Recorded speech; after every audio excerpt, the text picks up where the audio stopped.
I'm Devin Dirksen, a weight-neutral nutrition coach who's passionate about intuitive eating, dismantling diet culture, and teaching on the science of nutrition. A former biologist turned online nutrition coach, I'm sharing all the practical and mindset steps you need to repair your relationship with food and love eating again. So settle in with your favorite snack, minus cookies, and get ready to learn and laugh with me here on the Weight Neutral Nutrition Podcast.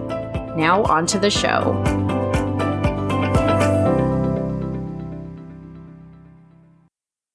Hello and welcome back to another episode of the Weight Neutral Nutrition Podcast. I'm your host, Devin Dirksen, and I'm super excited that you're joining me today. But before I get into the content, I just want to remind you about my upcoming masterclass workshop, whatever you want to call it. It's a free workshop on January 12th, 2023 at 6 p.m. Mountain Time, all about enjoying your favorite foods, again, guilt-free, how to banish food guilt for good. And I just want to say, I love cookies and cake and chips and like all the things. You know how some people are like, oh, I don't really like sweets. No, I love sweets. I love savory stuff. I love everything. But for the longest time, I felt so guilty every time I eat sweets or anything that wasn't on my diet plan. I would tell myself, like, I just need to have more willpower. I just need to eat some carrots instead. I just need to eat frozen grapes instead. Maybe I could just have one cookie, and then I would eat the whole box of cookies. And then I would fall into this spiral of, how could I let this happen again? I'd feel so guilty. And the cycle repeated over and over because I was always like stuck in this diet cycle. And I'm just like, as I look back, I'm like, oh my God, I can't believe I stayed in that cycle for so long. But fast forward to now, and I can enjoy my favorite foods, every single food I love, guilt-free in abundance. And I'm teaching you how to do the same thing in this free workshop about food guilt. Yeah, if you are ready to banish food guilt for good, if you're ready for 2023 to be the year when you finally are going to eat your favorite foods guilt-free, when you're finally going to leave the diet cycle and the food guilt cycle in the past, come join me live on Zoom on January 12th, 2023. I'd love to see you in there. I'm going to link the link in the show description for you to go find that, and I will see you in the free workshop. Now onto the content of today's episode, which is also about food guilt, because I think it's a really important topic, and I'm going to explain why I think it's so important. So the thing is, I think when we are thinking about quitting dieting, the main thing that comes up for us is guilt, right? When you're thinking about maybe, okay, I don't want to diet anymore. I think I can release this idea of trying to lose weight in crazy ways, all this. But then it comes in this emotion of, oh, but I feel like I should be skinny. I feel like I shouldn't be eating these foods. Like, I really want to eat healthy. I really don't want to feel bad about what I'm eating. And so you think that the solution to doing that is to only eat healthy foods and to eliminate the quote bad foods, right? But I want you to imagine for a minute, like, what would it be like to stop feeling guilty over every cookie that you eat? Or what if you could truly eat whatever you want while honoring your health still and also just eating delicious food like every single day? It's funny, if you are with me on Instagram, I've started sharing more of what I eat in a day and why I eat it. No macros, no calories needed, but just sharing meal ideas and sharing like a realistic sense of what I eat as an active person who has no food rules and who just like eats intuitively, right? And so I think that if you are on Instagram, come join me, first of all. I love sharing those things with you, and people are really interested in it. I think there's a lot of people, this is like a sidebar, but I think there's a lot of people in the anti-diet space who don't want to share these like what I eat in a day type content. And I think that's fair. I think it's fine. But I also think people want to see what other people are snacking on. Anyway, come join me. I'm at devin.dirksen, DEVYN.DERKSEN. Share those on my stories. And yeah, I just want to remind you here, like, there are no quick fixes when it comes to your health. There's no quick fixes when it comes to your weight or your diet. And your weight is not a behavior, or like your weight is not directly tied to anything. And so I think that it's good to separate those things. Like it's a culmination of things, right? But it's not just like you eat one cookie and then you're going to gain 100 pounds. That's not how it works. And I think people need to be reminded of that a little bit. So I just wanted to say that. And I want to say too, like feeling guilty about what you're eating or feeling like you should and shouldn't be eating certain foods, labeling foods good and bad, all these traits of dieting and diet culture that we see, like this isn't something that you just dreamed up, right? It's not like most of us go through our lives and are all of a sudden, oh, I just know which foods are good and bad because it just came from my mind. No, we're socially conditioned into these things. And I think it's interesting because there's definitely a generational component here. I think there are a lot of people who grew up in the height of the Atkins diet and stuff like that who are very much still believing in the types of things like fat is bad for you. Whereas if you talk to somebody who's like a Gen Xer or a Gen Z or a millennial even, they don't really have those types of opinions as much because we know that's not true, right? And so I just think it's really interesting the way that these messages ingrain ourselves into their brain.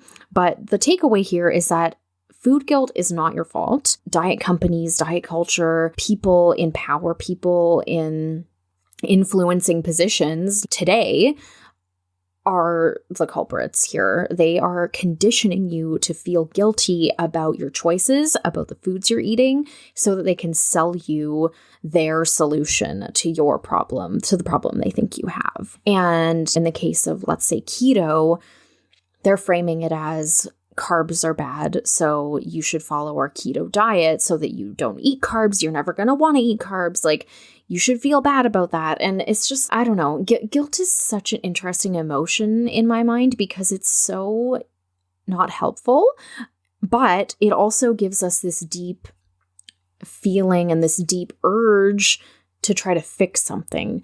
And I think that's a really interesting component as well. Like, diet companies can make you feel guilty. And so you feel, but first of all, you feel bad, you feel ashamed, you feel low self-esteem. Like, you don't feel good. Guilt doesn't feel good.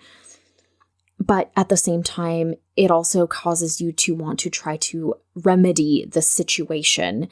And it's really tough because I think that when you leave people like this, when diet companies do this to people, they are super vulnerable to new information. And that's exactly where these diet companies come in, is they say, okay, great, you feel like crap about yourself? Well, we actually have this solution for you, and it's magical, and it's all this and this, right? And let's move into a little bit more of a modern example of this. I think it's really easy to point the blame at Atkins and keto and stuff like that because they're yesterday's news, but let's go to something modern here. And you guys have probably heard me talk about this a little bit before, which is Noom. And for those unfamiliar, Noom is a weight loss app that claims to use the power of psychology to help you lose weight for good. But if you go to their website, the first thing that pops up here is I'm on their website right now as I read this to you. It says, a healthier you wherever you are. Okay, so that might seem pretty innocuous. So it is. It's fairly innocuous as far as diet messaging goes, but that implies that you need to be healthier.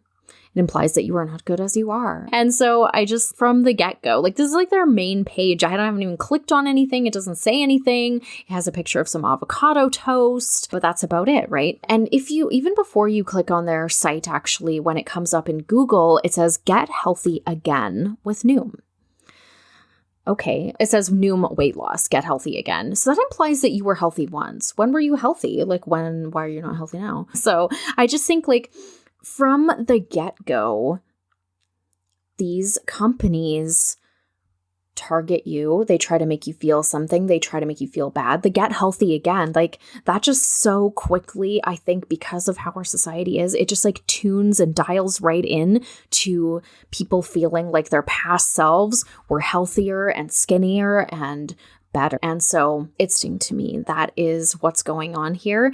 And anyway, I'm familiar with Noom. I actually did like a trial run once where I tried to sign up for Noom and try to pick like certain things about myself and all this. And first of all, their questionnaire that they get you to fill out before you even pay for Noom is pretty extensive. Like they'll literally ask you everything, like what's your weight? What's your height? What's your, like, I don't know. It took me like 10 minutes to go through, like, what are your habits? What do you eat now? What won't you eat? I don't know. It's pretty intense.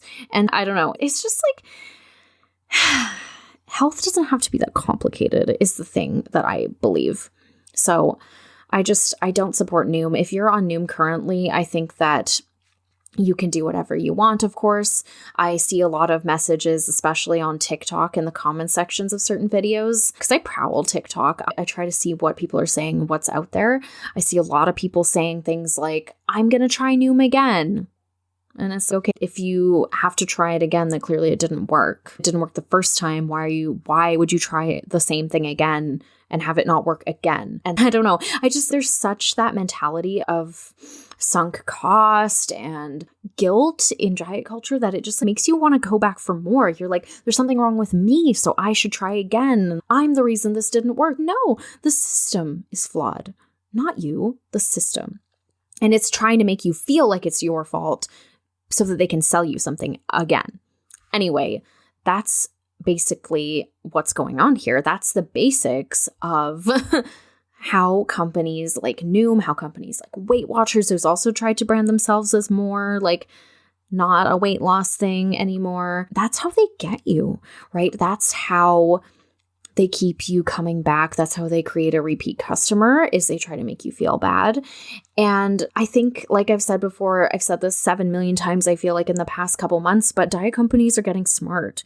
Diet companies know that people are onto them, right? That people are trying to stop dieting. Noom's tagline in their like little box here literally says, stop dieting, but then they sell you a weight loss app and it's okay. Isn't that just the same thing? And anyway, when I tried to sign up for the app, it also was just like, I didn't even choose a weight loss goal, by the way. I chose maintain weight or something. And it was like, this is how many calories you need to cut. And I was like, but I'm not trying to lose weight. And they're like, well, you need to only eat this many calories or you're going to balloon up like I don't know. Anyway, the gist of this, I think, is that diet culture is alive and well. It has smarter language and it's trying to make you feel bad and fall into the trap of feeling bad, wanting to change it. It's going to work for a little bit. You fall off the track, you feel bad, and the cycle repeats, right? It's literally a circular cycle. Circular cycle. That's a funny word, funny phrase, but it literally just goes round and round and there's no way to get out unless you stop yourself somewhere. Stop the guilt, stop the diet. You have to stop somewhere for the cycle to end. And I'm hoping that if you're listening to this podcast, like you're ready for the cycle to end, right? You're ready for something else, for something different. And anyway, I just hope that makes sense to you. Like I hope that it makes sense about how diet companies are really trying their hardest to make you feel bad about yourself. And it starts with the main language on their website. I haven't even, when I look at this Noom thing, I haven't even hit like I'm interested yet. They're trying to make me feel bad already. Noom claims to be an anti-diet app. They claim to not want you to diet, but literally as we speak, I am on the Noom's website. I've gone through and clicked, okay, I am interested. Okay, they say, okay, yeah, put in your information. What are you, a woman, a man, a non-binary, whatever. Okay, what's your weight? Oh, it says, we don't mean to pry, but we just need to know your weight so that we can make a program for you. Okay, I put in my weight. What is your ideal weight? It says here. I put my weight, which is the current weight that I am. Okay, next step. Unfortunately, Noom weight is currently only available for those looking to lose weight, and it won't even let me click to go to the next step. Okay, they claim to be anti-diet, but you literally can only use it if you want to lose weight. So that's not helpful, right? That's not helpful. I also am unable to put a weight that is higher than what I want to do. Like, I can't say I want to gain 20 pounds, which, I mean, I don't want to gain 20 pounds myself, but there are many people out there who may want to gain weight for whatever reason, who may want to build muscle, who maybe feel like they are underweight and want to reach a healthy weight. And it's just ridiculous because the thing is, like, if Noom is really psychology-based and science-based, as they say, they should be able to use the exact same principles of weight loss to help people to gain weight as well. It's the same thing in reverse. It's science, it's macros, it's calories in, calories out to some extent, right? Obviously, habits and hormones and everything else. But at the very base of it, like, they should be able to very easily tell you how to put on weight. So it's just ridiculous. Anyway, enough about Noom. I just think that they are one of the number one companies right now targeting especially millennials, Gen X, Gen Z, those types of people by claiming to be anti-diet, and they're fucking not. It's just ridiculous to me. Anyway, be careful. Watch the language that these companies are using to try to get you to feel guilty, because it is everywhere and it is rampant. And it's not just companies, it's influencers. It's the girls on TikTok who are like, I'm just trying to live my best life and I'm actually so much better than everybody else because I only eat grass-fed organic beef. And the type, like, you've seen those videos, someone like that in your life, I'm sure of it. And that's how diet culture perpetuates itself, right? It's not necessarily just big business, like infiltrating your inbox or infiltrating your social media. It's that messaging being disseminated by people in our lives, by ourselves, by our friends, our neighbors, our family. That's how it gets so ingrained into your brain that you should feel guilty about eating rice, or you should feel bad about eating a bagel because your mom told you it was bad to eat a bagel, your grandma told you it was bad to eat a bagel, your friends, your teacher, like whatever, was always like, oh my God, I can't believe you're eating so many carbs. That's how these messages get so ingrained, and it takes a lot of freaking work to unlearn those things and that guilt and that shame. And anyway, I know this can be a little bit hard to maybe listen to, especially if you did have a family member or something that was really super into the dieting messaging. And I'm glad, like, I didn't really have that experience growing up. It's obviously here and there, just you hear things and people say that maybe like that aren't bad intentioned, right? Most people don't mean these things in mean ways a lot of the time, but it's still there and it's still very prevalent. So you just have to really take steps to unlearn those thoughts and those feelings so that you can protect yourself and so that you can heal your relationship with food. Anyway, I feel like I've talked a lot. I feel like I've gone on for a century about Noom. I'm sorry. This is not a slander of Noom either. Like, these are my opinions and this is taken straight from their website. And I'm sure they honestly don't care about what little old me says about them. Too bad, right? Sorry if you work for Noom. I don't know. You'd be listening to the show. Anyway, until next time, I hope that you guys have a great week. Definitely, if this stuff resonated with you, I'm going to be talking a lot more about how you can actively combat food guilt in my free workshop on Thursday, which is coming up on January. It's at 6 p.m. Mountain Standard Time, but if you sign up for the workshop, you will get sent the replay if you can attend live. I'm super excited to be sharing that with you guys. I'm going to be talking a little bit more about why food guilt isn't your fault, how to reframe negative food thoughts that are stealing your time and energy into positive food thoughts so that you can take pleasure in eating again, and how to understand your body's needs so that you can eat what you love and still honor your health. So I will see you in that workshop. Again, it's this Thursday, January 12th, if you're listening to this live at 6 p.m. Mountain Time. And I can't wait to see you in there. Until next episode, I will see you in the next show. Thank you for listening to the Weight Neutral Nutrition Podcast. If you love the show, it would mean the world to me if you would leave a rating and review in Apple Podcasts so that more people can find the show. Once you've rated and reviewed, you can send me a screenshot of your rating and review on Instagram. I'm at devin.derksen, DEVYN.DERKSEN. I'd love to send you a personal thank you and chat with you about the show. Thank you so much again, and I will see you in the next episode.